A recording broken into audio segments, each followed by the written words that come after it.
الحمد لله رب العالمين، والصلاة والسلام على رسول الله نبينا محمد صلى الله عليه وآله وصحبه ومن تبعهم بإحسان إلى يوم الدين.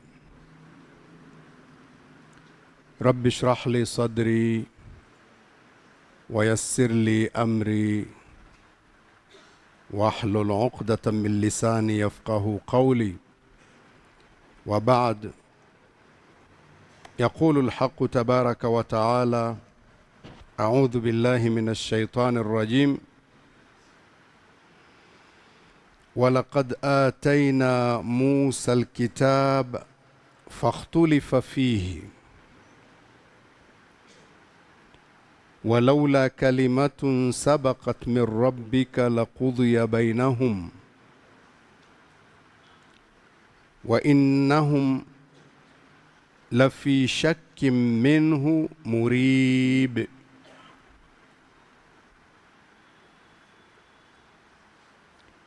ولقد آتينا موسى الكتاب. Anaambiwa Mtume sallallahu alayhi wa alihi wasallam kwa njia ya kupewa faraja. Allah subhanahu wa ta'ala anampa faraja mtume wake kutokana na upinzani anaoupata kwa watu wake. Anamwambia walaqad ataina Musa alkitaba, na kwa hakika tulimpa Musa kitabu Taurati. Kama tulivyokupa wewe Qur'ani, tulimpa na Musa Taurati kitabu. Fakhtulifa fihi, kukatofautiana ndani yake. Manake fakhtalafa fihi qaumu, watu wake wakatofautiana, bimaana wako waliomwamini na wako waliompinga. Kwa hiyo Muhammad huna geni, ndio kawaida ya watu. Fakhtulifa fihi, kukagawanyikwa ndani yake, watu wakatofautiana kwa hicho kitabu. Anamwambia walaula kalimatun sabaqat min rabbik, laula, kama isingekuwa, kalimatun sabaqat, neno limetangulia, min rabbik, kutoka kwa Bwana wako.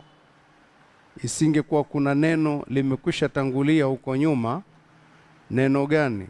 La kuwa sitowaadhibu sasa hivi hawa watu wako, waachie, nitakuja kuadhibu huko.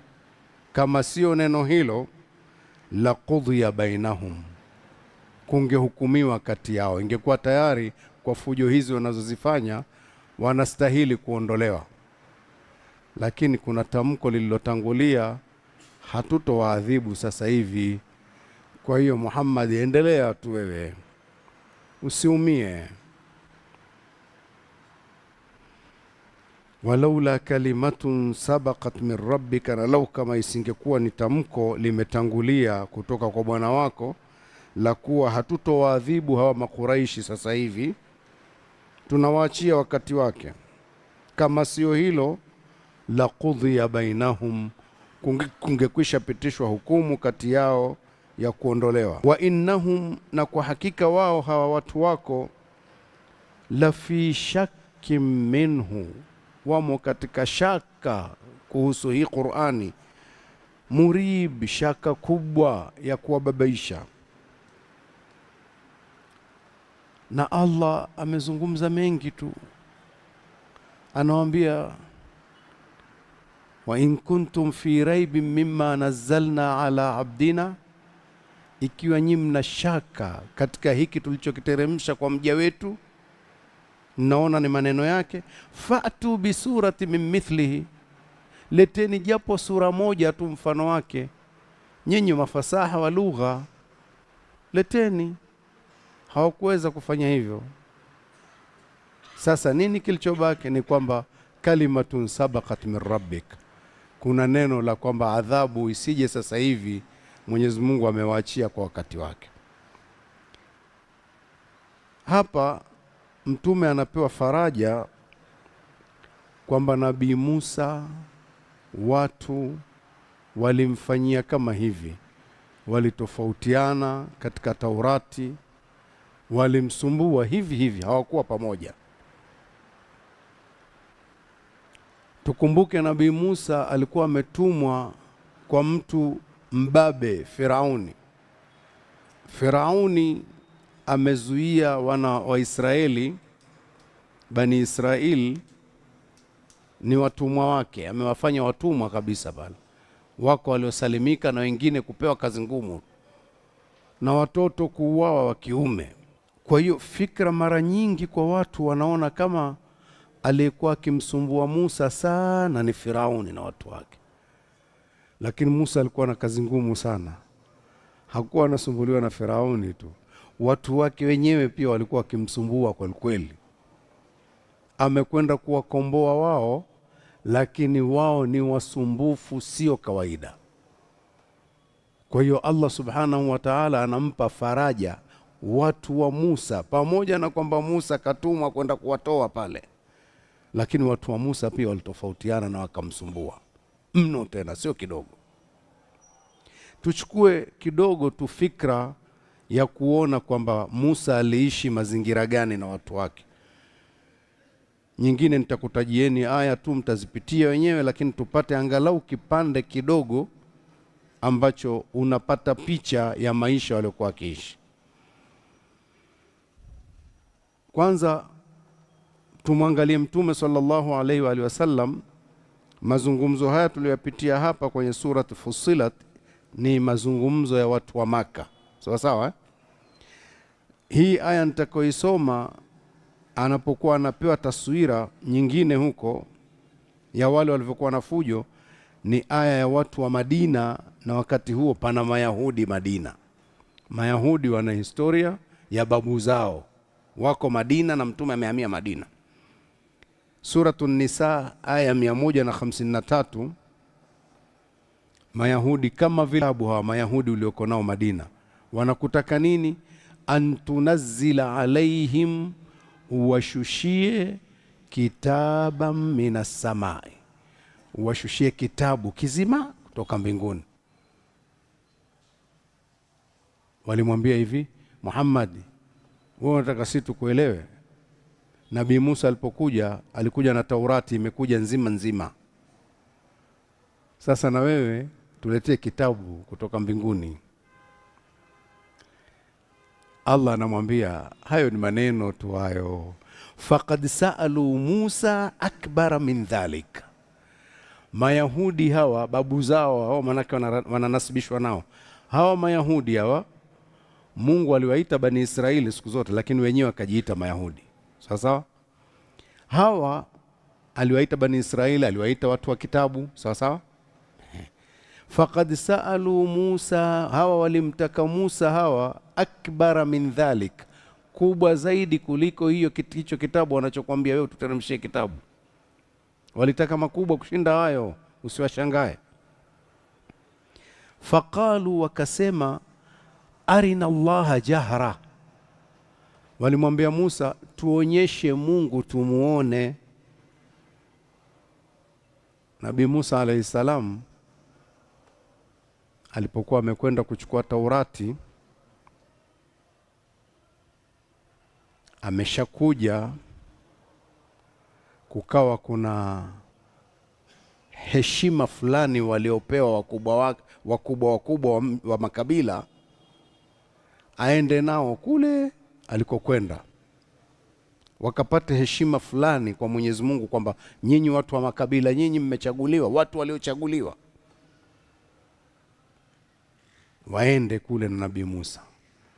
Walipokwenda wakamuona Musa alayhi salamu anaongea, amefunikwa wingu, wanaona ishara kama yako maongezi, na Musa anajibizana na Mwenyezi Mungu. Basi maagizo yakatolewa. Nabii Musa imekwisha wahi ule kwa kuongea na Mungu, anawaambia kuna hili, Allah anakutakeni nyinyi mkashike kitabu vizuri, msifanye fujo, watu wenu wamefanya jeuri sana. Maana Nabii Musa alipokwenda baada ya kuwa ameshapewa Taurati, watu wakawa wameabudu ng'ombe, ikawa kuna adhabu iwashukie hawa. Na wakati wa hiyo heshima au adhabu iwashukie au agizo lolote, basi chagua watu uende nao. Musa alayhi salam kule wakachaguliwa kila kabila. Fikiria, ni watu wa kuchaguliwa, hakwenda na watu wote. Yaani kila kabila lione huyu ndio mtu wetu mwenye hekima, na huyu ndio mwenye hekima, na huyu mwenye hekima, na yule mwenye hekima. Wakachaguliwa wenye hekima. Wenye hekima ndio wao wanamwambia Musa, bwana lan nu'mina laka hatta nara Allah jahara, hatuamini kukuamini mpaka tumuone Mungu hivi hivi, usituletee maneno hivi hivi. Hao ni wenye hekima. Wangekwenda timu yote, ingekuwaje? Mmeelewa vizuri? Kwa hiyo Allah anamwambia mtume hapa kwa kumkumbusha historia tu, anamwambia faqad saalu Musa akbara min dhalika, walimuomba Musa mambo makubwa kushinda haya wanakuambia wewe. Faqalu, wakasema arina Allah jahra, tuonyeshe Mungu tumuone wazi wazi. Fa akhadhathum as-sa'iqatu bidhulmihim, kikawapiga kishindo cha radi kutokana na dhulma yao, ikawa wamepoteza, wamekufa. Yani kwa ujumla ni kwamba wamefishwa. Lakini Mungu kwa rehema zake, Nabii Musa alilalamika sana pale, akamwambia Allah, ya Rabbi, kama ungekuwa lengo hasa ni kuwaua hawa, ungewaulia kule kule kwa jamaa zao. Lakini nimewachukua mimi, mmewaleta huko, alafu niseme wamekufa nirudi mimi huko? Hao wenye hekima wako hivi, nikirudi kule nikiwaambia kila mtu wa kabila lao amekufa, watanielewa?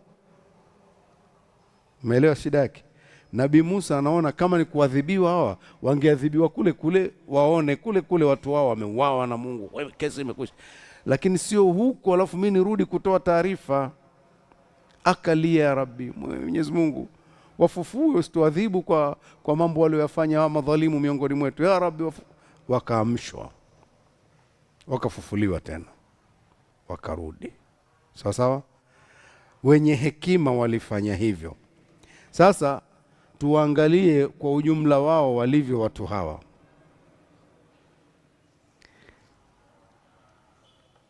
Tuzungumze kipande hiki, kama muda utakuwa huko basi tutaendelea na kingine.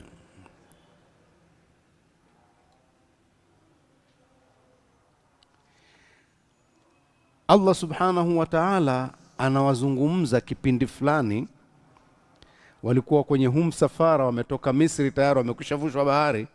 Ndani ya msafara wao kwa kuelekea, anawapeleka ili wafike nchi walioahidiwa, wafike Yerusalemu, wafike Baitul Maqdis kule kwenye msafara. Lakini sio mara moja, wakawa wamo Sinai kwa muda mrefu tu kutembea. Wanapiga kambi, wanatembea, wanapiga kambi tena, wanafundishwa, wanapewa mafunzo, wanapewa na ukakamavu, kwa sababu walikotoka huko wametoka ni watumwa tu. Kwa hiyo wanapewa mafundisho na Nabii Musa. Sasa katika ile safari kuna mtu aliuawa, na kisa kinatueleza aliyemuua huyu mtu alikuwa ni mtoto wa ndugu yake. Yaani mtu kijana amemuua ammi yake, babake mkubwa au babake mdogo, amemuua kwa tamaa zake tu binafsi. Huyu baba mkubwa au babake mdogo huyu alikuwa ana binti, ana na mali, na lau kama akifa huyu hakuna mrithi, ila yeye atapata urithi pamoja na yule binti, kwa sababu binti hamalizi kila kitu. Sasa yeye akaona ile mali anataka ipate yote, akamuua ammi yake. Anaona na binti atamuoa yeye kirahisi, kwa hiyo ataondoka na kila kitu. Alipomuua, kumekucha, kadhia ile ikawa sio nzuri, tukio likawa limewasumbua watu wote, maana wako safarini kwa umoja na wamefika kwenye maeneo jirani na watu hapo, watu wengine wanaoishi katika maeneo haya. Ikaonyesha kama watu wa jirani wasije wakatuhumiwa kwamba wao wamekuja labda kuua pale. Wale wenye hekima pale ndani ya kundi wakamwambia Musa alayhi salam, zungumza na Mungu atujulishe nani ameua. Imekaa vizuri? Ndio tuliorekodiwa na Qur'ani.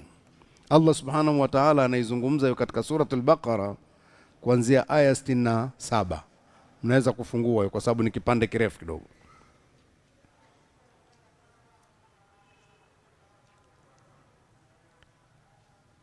Alipoongea na Mungu Nabii Musa akapewa amri nini kifanyike. Anatoa amri ni hizi tulizorekodiwa, zilikuwa hivi. Anaambiwa mtume waeleze watu hawa au Mayahudi wa Madina nao wasikie habari hii, manake ndio waliomwambia tuteremshie kitabu. Sawa? Wanaambiwa wa idh qala Musa, waeleze wakati ule aliposema Musa liqaumihi, kuwaambia watu wake ambao ndio babu zenu nyinyi hao waliopita. Aliwaambia nini? Inna Allaha, kwa hakika Allah, yaamurukum, anakuamrisheni, an tadhbahu baqara, mchinje ng'ombe. Na wao kwenye msafara wao, katika msafara ng'ombe wanao kibao. Wameomba wao kwamba muombe Mungu atujulishe nani ameua, si ndio? Nabii sasa anataka kuwajulisha, anawaambia inna Allaha, hakika Allah, yaamurukum, anakuamrisheni. Maneno yanatoka kwa nabii. Allah anakuamrisheni, antadhbahu baqara, mchinje ng'ombe. Hebu mpaka hapo lete kwenye akili kidogo, fikiria kidogo. Nyinyi wenyewe ndio mmeomba na mlemwambia ni mtume, na mtume anatoa majibu. Mungu anasema chinjeni ng'ombe. Pana mjadala? Ng'ombe sio wamejaa, chukueni ng'ombe chinjeni. Sikiliza kilichotokea. Qalu, wakasema, atatakhidhuna huzwa, unatufanyia joke Musa, unatufanyia mzaha, unatuletea mzaha. Maneno haya yasingetoka ila ni wazi baada ya kusema Musa, baada ya kusema vile, watu wamekaa shura. Bwana, ndio tunaambiwa tuchinje ng'ombe. Tunaambiwa tuchinje ng'ombe. Bwana, sasa ng'ombe gani tumchinje? Wanajadili kwenyewe kwanza. Bwana, bwana tumuulize vizuri bwana. Sasa tumpe majibu kwanza. Na wenye hekima wako hapo, kwa sababu hawawezi kutoa shauri bila kwamba watu hekima washirikishwe. Wakubwa wao wapo. Majibu yakawa ni haya. Qalu, wakasema, atatakhidhuna huzwa, Musa, unatufanyia mzaha. Sisi tunakuambia mwambie Mungu atueleze tufanye nani ameua, wewe unatuambia maswala ya kuchinja ng'ombe. Yaani ubakhili umeshaingia. Ng'ombe wa nani achinjwe? Hapa kama kuna ng'ombe kuchinjwa, wa nani sasa? Nani hapa awe ndio muhanga? Tuko pamoja? Wakamwambia Musa maneno haya, atatakhidhuna huzwa, hivi unatuletea mzaha Musa? Qala, akasema Nabii Musa alayhi salam, a'udhu billah an akuna min aljahilin, nachukua kinga kwa Allah mimi niwafanyie mzaha. Mmeniagiza agizo na Allah ametoa agizo mimi nifanye mzaha. A'udhu billah, najilinda kwa Allah, an akuna min aljahilin, kuwa katika wajinga. Pana radi ya namna mbili hapo. Moja, maneno mnaoniambia nyinyi sio watu wenye akili. Mbili, na mimi nisiwe katika watu wa namna hiyo. Imekaa vizuri? Yaani mimi niwafanyie mzaha kwenye mambo kama haya? A'udhu billahi an akuna min aljahilin. Lakini kama mtu tayari ameshaamua kuwa ni mpumbavu, hata akielezwa hivyo bado haijarudi, anaangalia yale ya kwake tu. Musa anasema a'udhu billahi an akuna min aljahilin, nisiwe katika watu wenye kufanya ujinga. Hajazinduka mtu kwamba tulichokifanya sisi ni kitendo cha kijinga, bado akili zimelala. Hawakuridhika. Qalu, wakasema, ud'u lana rabbak, basi tuombee kwa huyo bwana wako. Ujinga sio ujinga ujinga. Ni wazi kwamba hawakutoa haya maneno tu mpaka kwanza wameshauriana tena. Mbona Musa yuko serious kusema a'udhu billahi an akuna min aljahilin? Yuko serious huyu, sio utani huyu bwana. Nataka tuchinje tu, hakuna vingine hapa. Sasa tusimwache hivi hivi, mwache atubainie sasa. Qalu, wakasema, ud'u lana rabbaka, tuombee kwa bwana wako. Ujinga mwingine huu, bwana wako, wao hawahusiki. Mnaliona ile tatizo? Yaani mko na mtume alafu mnamwambia omba tuombee basi kwa huyo bwana wako aliyekuja kuwakomboeni Misri mpaka mnaondoka kwenye utumwa, badala ya kusema basi tuombee kwa Mungu kwa pamoja. Iwe ni hivyo, si ndio? Tuombee kwa Allah, tuombee kwa bwana wako. Lugha fedhuli kweli ya kifedhuli. Yubayyin lana, atubainishie, mahia, yupi huyo ng'ombe. Ng'ombe gani? Atuambie ng'ombe yupi. Tuna ng'ombe sisi kibao, atuambie. Mwambie bwana wako atuonyeshe ng'ombe. Kwa watu mimi nimependa kuchukua kipande hiki makusudi kwa sababu humu ndani ya nchi yetu kuna watu ukiwatajia Waisraeli wanaona taifa teule, watu hivi. Hawa walikuwa ovyo kweli hawa, na ushahidi wa kwamba ni watu ovyo na wamerithishana. Hawa waliokolewa wamerithishana ile tamaduni ya ovyo. Ushahidi wa kwamba walikuwa ni watu ovyo, hakuna taifa lililopewa manabii wengi kama wao. Sasa wenzetu, watu wengine wanafikiria kupewa manabii wengi ndio utukufu. Kwani kupewa manabii kazi yake ni nini? Kazi ya kuletwa nabii ni nini? Nabii akiletwa kwenu manake nyinyi watu sio sahihi, mnatakiwa kuongozwa. Sasa manabii wengi manake nini? Jamaa siwo, wamepinda. Nabii wa kwanza anakuja mpaka mwingine wanamuua, wameua manabii. Analetwa nabii mwingine wanamsumbua, anakuja mwingine wanamsumbua, mpaka nabii anachanganyikiwa. Hawa ni watu hao. Basi huwa nawashangaa watu, nasema hawasomi vizuri kitabu au namna gani? Taifa teule sawa, wakitii. Wasipotii hamna uteule kwa Mungu. Wauaji, wana matatizo hawa, ndio wanaosababisha dunia kuwa na shida siku zote. Kila unaposikia pana shida ujue pana Myahudi, pana mkono wa Myahudi. Sasa ndio hao waliomwambia Nabii Musa katika manabii ulil azmi ngangari, anasumbuliwa hivi.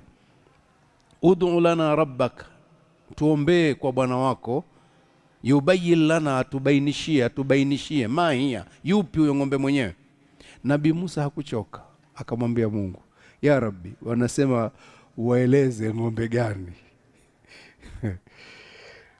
Allah akatoa majibu, qala, akasema, innahu, kwa hakika huyo, yaqulu, anasema Allah, kwa hakika si vingine, yaqulu, anasema Allah, innaha baqaratun, ng'ombe huyo ni ng'ombe, la faridhun, si mzee, wala bikrun, wala kichanga, sio ndama kabisa. Awanun baina dhalika, wakati na kati. Yule ambaye ameweza kuitwa ng'ombe sasa. Maana akiitwa ndama si anajulikana. Ng'ombe aliyezeeka tayari amejulikana. Yule ambaye mnaweza kuita ng'ombe tu, tumepata ng'ombe huyo. Hayo yanatosha kuwa majibu? Hayatoshi? Ilikuwa yanatosha. Tazameni ng'ombe mmoja katika mazizi yenu, huyu hapa jamani, tumtoe, tuchangishane, tumchangie kwa pamoja, kila mmoja atalipa, achinjwe. Hapana, hayakuwa hivyo. Tena Musa alayhi salam akaashiria kitu, akasema, faf'alu ma tu'marun, fanyeni mlichoamrishwa jamaa. Kama vile anawaambia acheni hayo. Faf'alu ma tu'marun, fanyeni mlichoamrishwa. Shura, akakaa shura tena, wakakaa shura mpaka wakapata majibu tena mengine. Qalu, wakasema kumwambia Musa, ud'u lana rabbaka, tuombee kwa bwana wako. Yubayyin lana, atuwekee wazi, mala unuha, ipi rangi yake, ng'ombe wa rangi gani anatakiwa. Binadamu hao, kwani mngemchinja rangi yoyote ingekuwa hamjachinja ng'ombe? Ng'ombe wa rangi gani? Mwambie bwana wako atuambie bwana. Qala, akasema Musa alayhi salam, kama ambavyo hakuchoka, akamwambia Mungu, ya Rabbi, kama ulivyosikia, wataka uambie na rangi hawa. Qala, akasema Musa, innahu, kwa hakika, yaqulu, anasema Allah, innaha baqaratun safra, huyo ng'ombe mwenyewe huyo safra, yuko njano. Ng'ombe wa aidimu sana, wasio kupatikana mara kwa mara. Baadhi ya wakati tunaambiwa unjano ule ni katika ng'ombe wale ambao si mwekundu, wala huwezi ukasema ile damu ya mzee, amefifia wanapatikana, lakini kumbe nadra wanapatikana. Siku hizi wanaonekana mmoja mmoja, mitandao hii natokea ng'ombe mmoja, kumbe yuko njano kabisa. Kwa hiyo ni nadra, adimu mno. Sasa na hapo kwenye kundi lao alikuwa ni adimu, ni mmoja tu. Safra, njano, faqi'ul launuha, safi kabisa, iliyotulia. Tasurru an-nadhirin, inamfurahisha, inawafurahisha wenye kumtizama. Kwa hiyo alikuwa ni ng'ombe mwenye mvuto. Mpaka hapo majibu yapo hayapo? Kundi zima atakuwa ni mmoja tu.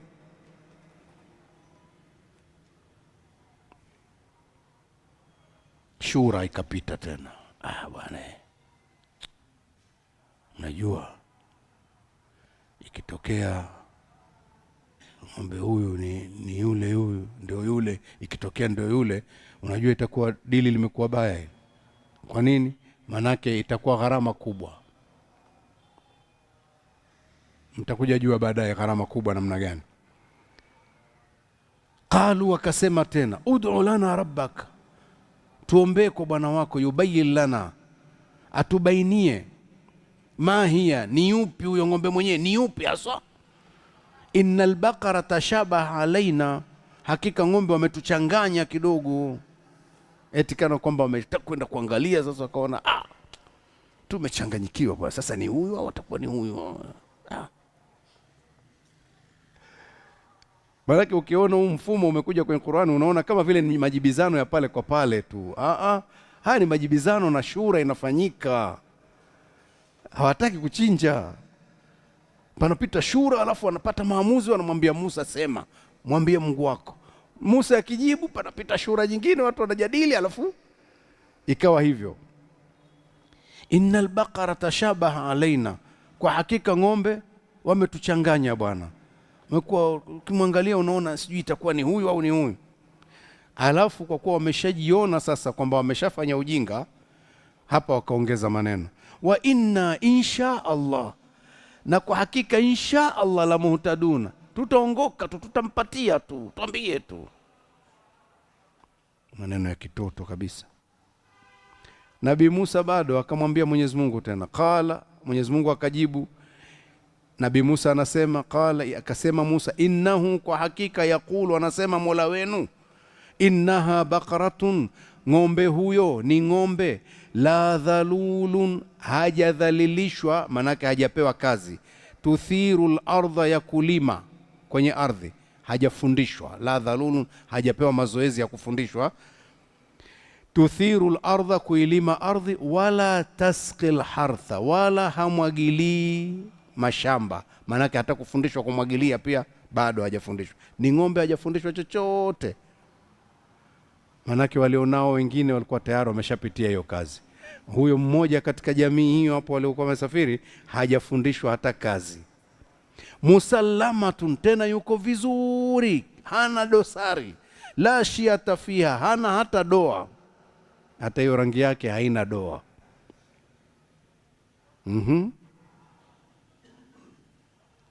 Pale sasa kwa vyovyote si walikuwa wameshaangalia mara kadhaa kuangalia ng'ombe. Akasema, bwana, ng'ombe ni yule tu, hakuna vingine, hamna mwingine hata mmoja kwa sifa hizi. Sikiliza maneno ya mwisho sasa baada ya kuwa wamesalimu amri. Qalu, wakasema, al'ana ji'ta bil haqq, sasa hivi umesema maneno ya kweli. Manake muda wote huu ni kwamba Nabii Musa kama hivi alikuwa anazungumza utumbo tu. Al'ana ji'ta bil haqq, nabii anaambiwa hivi, al'ana ji'ta bil haqq, umetuletea maneno ya sawa sawa. Ndio maana Musa alayhi salamu alisema, a'udhu billahi an akuna minal jahilin. Hakusema an akuna jahilan, nisiwe mjinga. Minal jahilin, nisiwe katika wajinga. Amejitoa, kuna wajinga hapa, mimi sifanane nao. Ndio hao hao ambao wakitajwa mbele za watu, kuna watu wanawasifia. Hawa tulionao wauaji wa leo pia wanasifiwa. Wamesumbua manabii hawa. Ndio sababu ya kupewa manabii wengi. Ni kizazi, Nabii Musa anasema kizazi chenye shingo ngumu. Kwa nini ilikuwa mpaka akasema maneno hayo? Walipewa Taurati, wakawa wamekataa maagizo. Allah subhanahu wa ta'ala, si wako kwenye maeneo ya wazi wao. Allah akaung'oa mlima, kama vile mnavyoona mlima mbali, ukang'olewa wote ule chini, ukapandishwa juu. Wanautizama, wanauona mlima unapandishwa juu kidogo dogo kama wingu, ukapandishwa juu mpaka umepanda juu sawa sawa, na wao wako kwenye bonde hapo. Ule mlima uliotolewa huko ukawa unaletwa juu sasa kwenye eneo lao. Wanaangalia, bado hawajakubali maagizo. Mlima ukaletwa mpaka ukafunika eneo lote. Hakuna mtu anayeweza kukimbia kwa spidi yoyote kutoka kwenye eneo. Umekwisha funika, umekava kote. Bado hawajamwambia Musa tumetubu, mpaka unashushwa taratibu. Wanashuhudia unashushwa hivi, eti unashushwa mpaka wanakaribia kufanya hivyo. Wanaambia Musa tumekubali. Muda wote walikuwa wanaona ni utani, Mungu anatania. Si watu hawa. Musa tumekubali, mwambie Mungu aurudishe tutatii. Mlima ukarudishwa vile vile. Wanaoshuhudia, watu wameshuhudia tukio, wanalijua, limeandikwa ndani ya Biblia. Watu hawa wenye shingo ngumu, wasiosikia, na watu wanasoma vitu hivyo, bado wanawafagilia tu. Watu wakufagiliwa, wamo wazuri waliokuwa kweli wanaishi wazuri mmoja mmoja na wanawakanya wenzao, lakini wengi walikuwa ni wale wenye kuwekwa siwa. Sasa wameandika maandiko baada ya Nabii Musa kuondoka. Waliokuja, kizazi kilichokuja, wamebatilisha maandiko, na maandiko hayo bado yanarithiwa, ya kujitukuza kuwa ni watu wakubwa, ni watu wazuri, watu wateule. Kizazi chao kinarithi kuona kwamba wao ndio watu kuliko mtu mwingine yoyote. Unajua, katika maandiko yao wao kumuua mtu mwingine sio tatizo. Ndio maana unaona hawaoni shida kumuua mtu wa taifa jingine asiyekuwa Muisraeli mwenzao, Myahudi. Wanaona si tatizo hiyo, kikwao wanaona ni ushahidi tu. Sisi wengine tunahesabika kwao kama punda tu. Hata huyo punda kumuua bila ya kosa utahukumiwa na Mungu. Ndivyo sivyo? Basi wakasema maneno haya, qalu, wakasema alana jita bilhaqi, sasa hivi umeleta kweli, umetueleza maneno ya sawasawa. Fadhabahuha, wakamchinja sasa ng'ombe huyo ambaye ilikuwa hakuna sura nyingine. Allah anamalizia kwa kusema wama kadu yafalun, walikuwa wamekaribia kutokufanya. Manake hawakukaribia kuchinja, walikuwa wamekaribia kupinga ile amri, kidogo wasifanye amri ile, na wametaka wenyewe. Sasa wakapewa adhabu. Ng'ombe yule waliambiwa wamchinje, sasa anamilikiwa na watu, familia maskini, hawana chochote zaidi ya huyo. Wakabidi wote wachangie dhahabu kiasi fulani kumlipa huyo, akatajirika naye.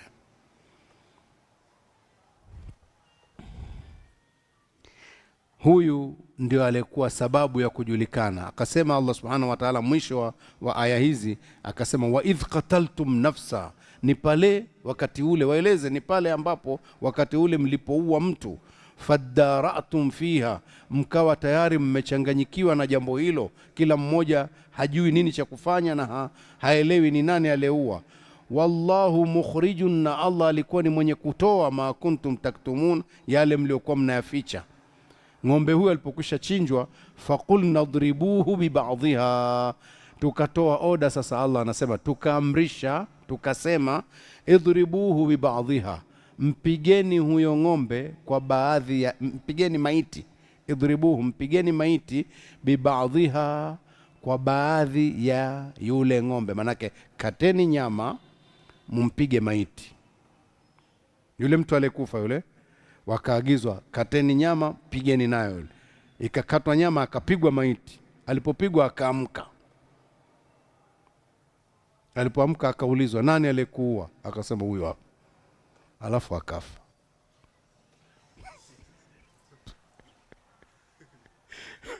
So alitaka wamjue aliyeua. Yule kijana alikuwa hajui kitakachojitokeza hapa, na wote hawaruhusiwi kuondoka. Naye alikuwa anaonekana analia kweli, ami yangu amemuua, ami yangu amemuua. Anaficha. Sasa amepigwa maiti, pap, akakaa kitako. Nani aliyekuua? Huyo hapa. Alafu kesi imekwisha. Wanakumbushwa Mayahudi waliokuwa wako Madina kipindi cha Mtume sallallahu alaihi wa sallam, waambie watu hawa, wanasema tuletee kitabu kama cha Nabii Musa. Musa nyinyi mmemfanyia fujo za kutosha nyinyi. Imeeleweka? Naam. Hicho ni kipande kiko sura Al-Baqara 67 mpaka 73. Kuna kadhia nyingine kwa kifupi, nayo hii inazungumzwa kihistoria vile vile. Ni ndefu sana, hatutokwenda neno. Ni sura Al-Baqara vile vile, aya 49 mpaka aya 61. Mtiririko ule ule nyuma yake Allah anazungumza kwenye historia. Anawaambia Mayahudi wale waliokuwa wakimwambia Mtume sallallahu alaihi wasallam lete kitabu. Anawaambia wa idh najainakum min ali firauna, waeleze ebu hawa jamaa hawa, wakati ule tulipokuokoeni kutoka kwa watu wa Firauna, yasumuna kumsuu al-adhab, wamekubandikeni adhabu mbaya, yudhabihuna abnaakum, wakiwa wanawachinja watoto wenu wa kiume, wayastahiyuna nisaakum, na kuwaweka hai watoto wenu wa kike, wa fi dhalikum bala'u min rabbikum adhim, na katika hilo ulikuwa ni mtihani unaotoka kwa Bwana wenu mkubwa, mtihani mkubwa. Hilo mnalikataa halikuwa hilo? Watasema ndiyo lilikuweko kweli. Nabii Musa huyu si ndiye aliyekuja na Taurati na mkaokolewa namna hii, lakini mlimfanyia vituko hamkumfanyia? Wanakumbushwa wa idh farakna bikumul bahra, waeleze wakati ule Allah anakwambieni alipokutenganishieni bahari, fa anjainakum, akakuokoeni nyinyi, wa aghraqna ala firaun, na tukawaangamiza watu wa Firaun, wa antum tandhurun, nanyi mkiwa mnaangalia matukio hayo. Manake wanaambiwa wajukuu kama vile wanayaona, kwa sababu wanayo kwenye maandiko. Nyinyi simlipata neema zote hizo? Ndiyo, tulifanyiwa kweli. Mlimtii Musa alayhi salam? Majibu hakuna. Sasa mkiniambia mimi niliwetee kitabu, si yale tu, mkiwa mtaamini au muamini. Mungu alitenganisha bahari, wakaishuhudia. Wanazamishwa wenzao, wao wakapona. Bahari imetenganishwa. Tukio la kutenganisha bahari likizungumzwa unaona kama kawaida, lakini hapana, sio kawaida. Watu wamefika pahali ni bahari kweli. Ipigwe fimbo, ipasuke. Ikipasuka, fakana kullu firqin katawdil azim, ikawa kila upande mmoja wa bahari kama mlima mkubwa. Maanake bahari umepiga maji hivi, yamepasuka mpaka chini, alafu yamesimama kama vile yameganda huku na huku yameganda. Unaona chini, mtu atakayepita hapa anaona kuna libarafu la bahari na huku, lakini si barafu kwa maana barafu. Samaki unaona wanapita kule, lakini bahari imesimama. Wewe unaonaje habari hiyo? Musa anakuambia piteni, mnapita, na mlipopita mnaona kweli imesimama.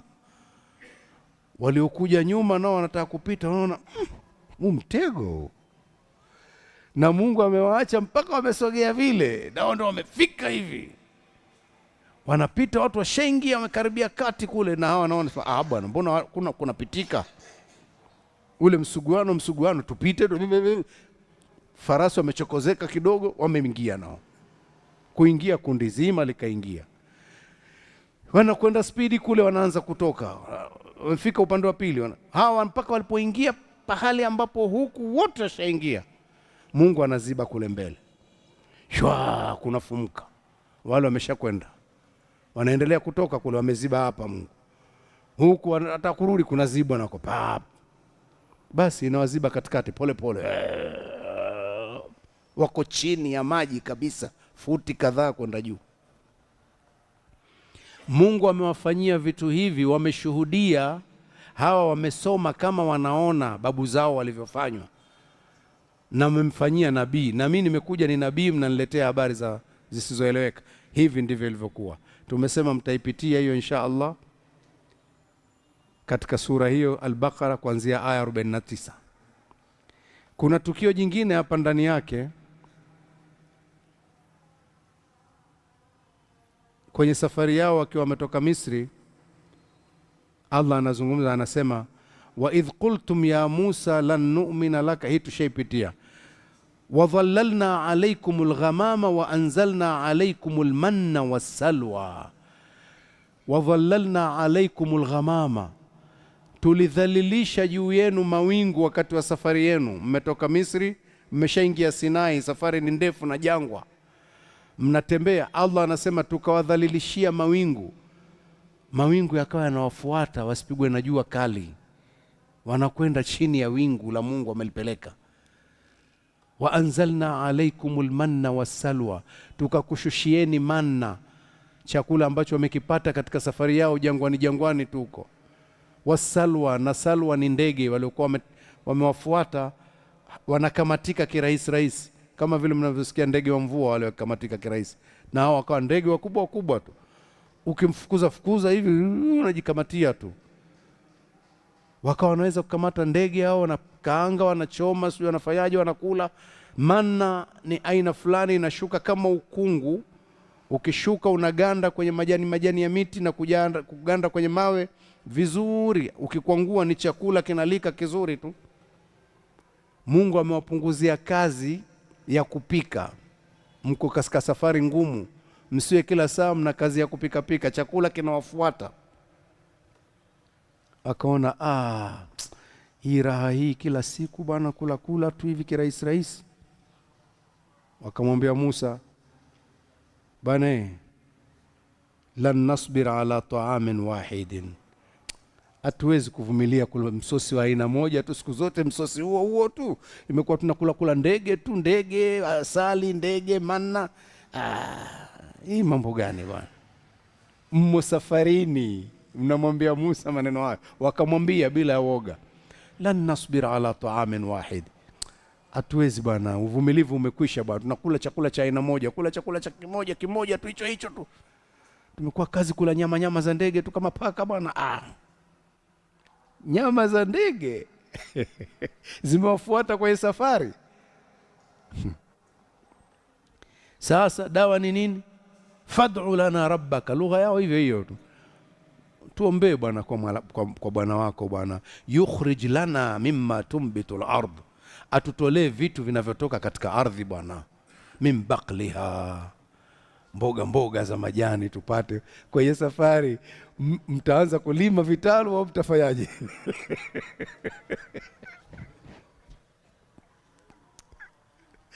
Watu ajabu kweli, hao si watu hao. Tupate mboga za majani, tupate vitunguu, tupate karoti, tupate vitunguu saumu, tupate na dengu, adesi tupate. Ni vipi? Walipewa majibu mafupi sana. Nabii Musa akamwambia, atastabdiluna alladhi huwa adna billadhi huwa khair, mnabadilisha kutaka kilicho duni, mnaacha kilicho bora kabisa. Yani mnataka hivyo, juhudi hizo ndio zifanyike. Sasa ihbitu Misra, rudini kule Misri. Nyinyi mmezoea kupigwa hivi, rudini Misri. Nendeni mkapigwe kule Misri, ndio vinapatikana vitu hivyo. Misri ilikuwa imeshawachosha, wanaambiwa mwende Misri basi. Unaonaje? Kwa Firauni kule, Firauni mwenyewe ameshazamishwa, lakini rudini Misri. Fa inna lakum ma sa'altum, vitu hivyo mnavyoviomba viko kule, mtavipata kule. Zote hizi nimezipitia na kuwakumbusha kuwapa taswira tu kwamba manabii wamesumbuka kufikisha ujumbe, na Mtume Muhammad amesumbuliwa na Makuraishi ndugu zake. Alipofika na Madina akasumbuliwa na Mayahudi walimsumbua Nabii Musa, Nabii Musa alisumbuliwa na Mayahudi, akasumbuliwa na Firauni. Sawa sawa, Hii vyote vimetokea. Sisi tuna bahati, lengo nataka kufikia hapo. Sisi tuna bahati, hatukumuona nabii hata mmoja. Tumepata kitabu tu kutoka kwa nabii tukaamini. Ni bahati kubwa sana kutangaza imani. Kumebakia kipengele kimoja tu, sifa ya imani, mpaka kuwe na matendo mema. Na mwezi huu wa Ramadhani ni wa kuturudisha kwenye hilo. Imani tayari tunayo, utekelezaji hebu iwe ni chacho Ramadhani ya kuturudisha kwenye imani kamili. Tukisoma Qur'ani tuwe na mazingatio, tuwe na utekelezaji, tutafaulu. Wala msijisikie unyonge mnapoambiwa bwana wa Afrika hatuna nabii hata mmoja bwana. Wenzetu wameletewa manabii 40. Kuletewa manabii 40 ni dalili ya kwamba watu ni wahalifu. Sawa sawa. Hukuletewa nabii hata mmoja, umeletewa maandiko ukakubali maandiko. Ni rehema za Allah hizo. Wale wameua manabii, sasa leo ulikuwa unataka mpaka upate mtihani huo, pambana na manabii wafe. Allah atujalie kwa wenye kusikia na kufuata yale mazuri. Isikilize aya inayofuata baada ya aya hiyo tuliyotangulia. Iliyotangulia inasema walaqad ataina Musa alkitaba, na kwa hakika tulimpa Musa kitabu. Fakhtulifa fihi, kukatofautianwa, watu wakatofautiana, wako waliomwamini na wako waliomkadhibisha wakamwambia muongo. Sawa? Walaula kalimatun sabaqat min rabbik, na lau kama sio tamko lililokwisha tangulia kutoka kwa Bwana wako kwamba hata waadhibu hawa wanaokupinga wewe Muhammad mpaka siku hiyo ifike. Nani? Nimerudi kwenye nani? Fusilat, nimerudi Fusilat kwenye aya yetu. Zile zilikuwa ni kuwakumbusha matukio tu, sawa? Walaula kalimatun sabaqat min rabbika, lau kama sio tamko lililokwisha tangulia kwa Bwana wako, la qudhiya bainahum, wangehukumiwa hawa watu wako Muhammad, hawa wakaadhibiwa matendo wanayofanya. Lakini Allah alikwisha hukumu, alipitisha tamko lake kwamba hato waadhibu sasa hivi. Wa innahum, na kwa hakika wao, la fi shakkin, wamo kwenye shaka kubwa, minhu, kuhusu hiyo Qur'ani, murib, inawachanganya kabisa. Neno shak na raib zote ni shaka. Ilipoletwa moja alafu nyingine ya pili ni kutia mkazo hii. Shaka inaowavuruga, inaowachanganya mno. Sawa sawa, Sasa mazungumzo niliokuwa nafanyia hitimisho yale, sikiliza hapa. Man amila salihan, mwenye kufanya mema, fali nafsihi, ni kwa faida ya nafsi yake. Ndio hicho tulichobakiwa nacho baada ya imani, kufanya mema kwa faida ya nafsi yetu. Mema yanalipa siku zote, ubaya haulipi. Sawa sawa, tufanye mema, yanalipa, yanaacha athari nzuri. Fali nafsihi, ni kwa faida ya nafsi yake huyo aliyefanya. Waman asaa, na mwenye kufanya ubaya, fa alaiha, ni kwa mzigo wa nafsi yake. Lugha ya Kiarabu ina sura hii. Zuri umepata, ulichopata inaambiwa laka, chako. Kibaya unaambiwa alaika, kiko juu yako. Kiko juu yako manake mzigo. Umeelewa? Kila mtu atauchukua mzigo wake mwenyewe, huo ni khairi au shari? Shari unabeba, sawa. Waman asaa, na mwenye kufanya ubaya, fa alaiha, utakuwa dhidi yake, amebeba mzigo wa huo ubaya, ataibebesha nafsi yake mzigo. Wama rabbuka, wala hakuwa Bwana wako, bidhallamin, kuwa ni mwenye kudhulumu hata kidogo, lilabid, kuwadhulumu waja wake. Allah hatodhulumu hata kidogo kuwadhulumu waja wake. Kwa hiyo tufanye mema tupate faida ya nafsi yetu, tusifanye mabaya ikawa ni mizigo tulioibeba. Wa sallallahu ala nabiyina Muhammadin wa ala alihi wa sahbihi wa sallam, walhamdulillahi rabbil alamin.